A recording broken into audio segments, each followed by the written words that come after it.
Avec le chapitre 21, c'est intéressant de voir que Saint Benoît préfère des groupes restreints à des grands groupes qui seraient comme la gestion d'une armée, quoi.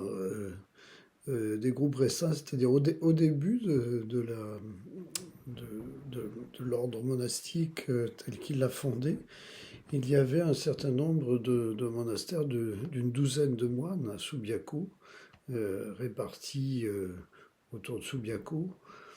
Et, et ensuite, dans sa règle, il demande à ce qu'il puisse y avoir à l'intérieur de la communauté, quand elle est nombreuse, des groupes d'une dizaine qui travaillent ensemble pour d'abord bien se connaître et aller un peu plus loin dans l'approfondissement des questions.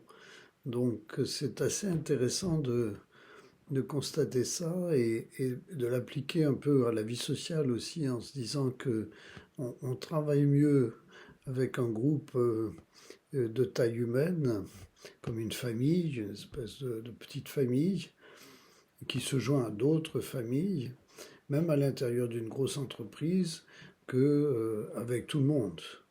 Il y a un peu une illusion de penser qu'une grande masse puisse décider ensemble de questions capitales qui demandent précision, compétence, écoute les uns des autres, etc., etc.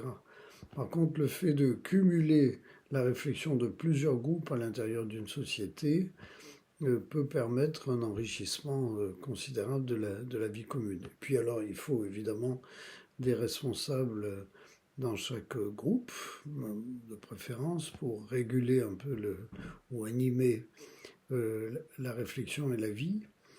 Et ces responsables, évidemment, ne doivent pas se prévaloir d'un quelque pouvoir que ce soit. Ils sont là au service du groupe, simplement.